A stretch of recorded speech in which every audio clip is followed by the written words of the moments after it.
Di mana-mana rekrutmen itu ya tugasnya pemberi kerja untuk menempatkan. Tetapi khusus honorer kita prioritaskan adalah di sekolah induknya. Jadi kita bedakan proses rekrutmen antara honorer dengan rekrutmen baru. Kami kira itu 3 hal breakthrough yang kami sudah sedang diskusikan untuk kami siapkan draft Permenpan RB-nya, Ibu Pimpinan. Pertama tadi terkait penetapan kebutuhannya, tidak lagi hanya oleh Pemda, tetapi juga secara nasional ditetapkan kebutuhan. Kedua, proses rekrutmennya akan kami bedakan antara yang honorer dengan yang rekrutmen baru. Sehingga rekrutmen baru ini passing grade-nya bisa kita naikkan setinggi mungkin, dan bahkan lulusan-lulusan terbaiknya bisa kita tempatkan di daerah-daerah 3T. Saya tidak akan mengulang tadi data yang sudah disampaikan oleh Pak Iwan, bahwa dari kebutuhan secara nasional, memang formasi yang ditetapkan di 2021 itu masih sangat jauh dari harapan. Karena itu tugas kami adalah mempelajari isu-isu apa yang barangkali perlu kita perbaiki di dalam proses rekrutmen 2022. Pertama, tadi formasi yang belum seperti yang diharapkan. Yang kedua adalah daerah-daerah 3T sama sekali itu tidak ada peminatnya. Jadi lebih dari 117.000 formasi di daerah 3T itu tidak ada pelamarnya. Berarti ini persoalan yang juga mesti kita selesaikan. Dan yang ketiga, kita walaupun sudah dilarang sejak tahun 2005, masih aja Pemda quote and quote nakal merekrut tenaga honorer karena kebutuhannya ada di sana barangkali. Jadi kita tentu tidak bisa menutup mata dari kenyataan di lapangan bahwa ada guru-guru honorer kita yang sudah mengabdi sekian lama, dan tentu ini perlu kita carikan solusinya. Mengingat mandat dari PP 49 itu 2023 diharapkan tidak ada lagi tenaga honorer.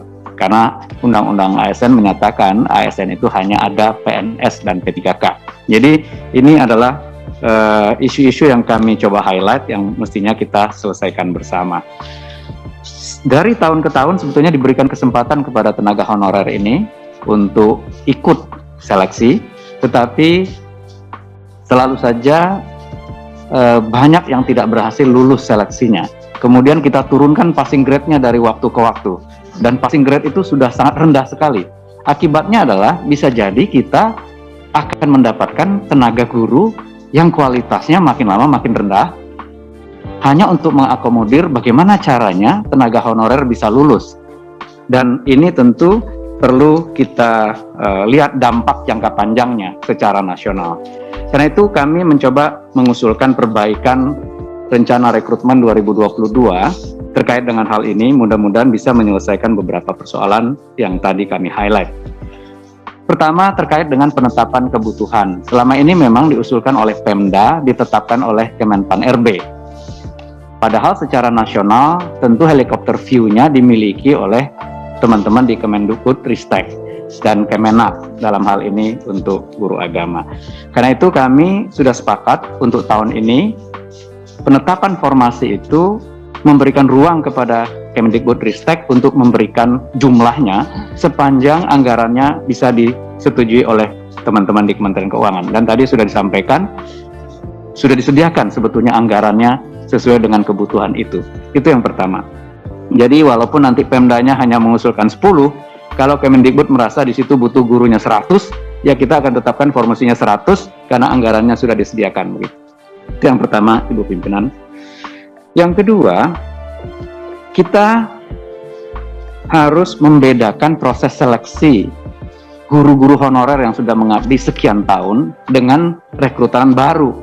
Jadi di mana-mana tentu kita melihat bahwa tenaga honorer ini sebetulnya kita bisa verifikasi apakah mereka bisa lanjut atau tidak. Karena selama ini kita juga bertanggung jawab untuk menyatakan mereka itu kinerjanya baik atau tidak.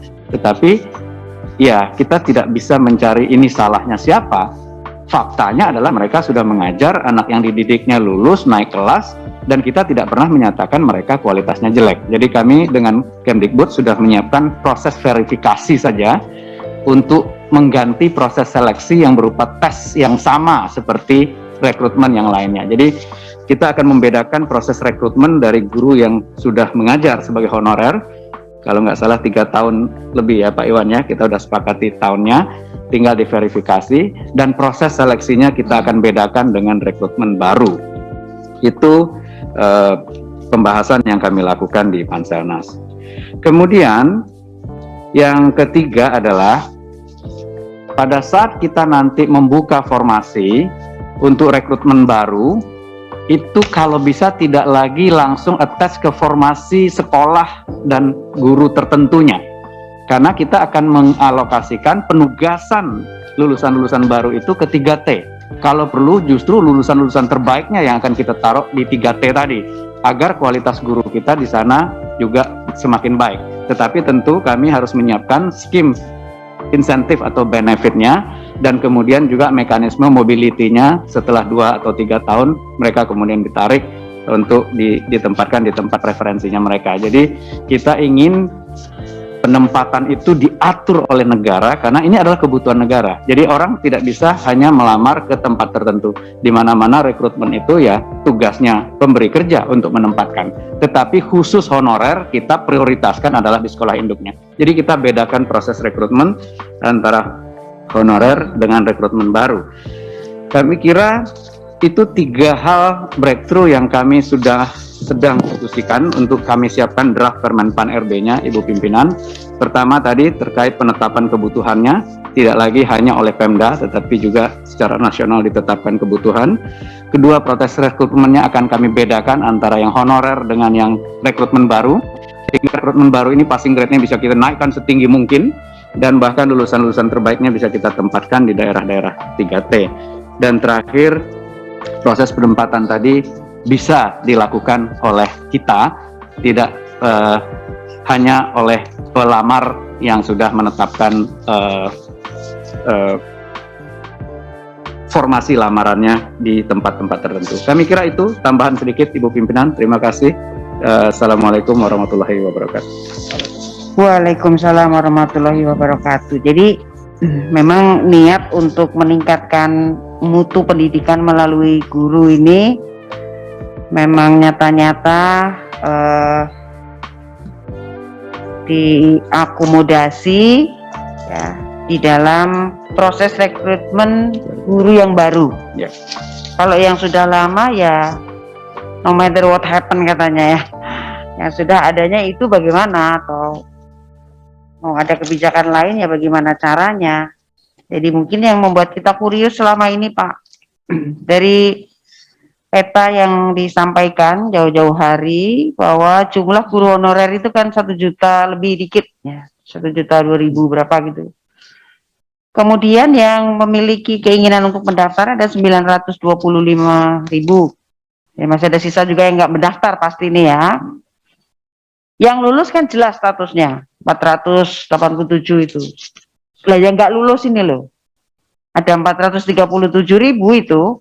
Kan mereka tetap mengajar karena posisinya itu guru honorer. Statusnya apa ini Pak? Itu yang menjadi pikiran kita menghantui terus. Duh, mereka nggak lolos. Sebagai guru tentu mereka ada harapan. Aku statusku apa ini? Mungkin ini yang datang ke tempat ini Pak. Harus ada jadi apa dari teman-teman Kemendikbud ini untuk membuat mereka pada tahap berikutnya sedikit demi sedikit jumlahnya bertambah yang bisa lulus. Ada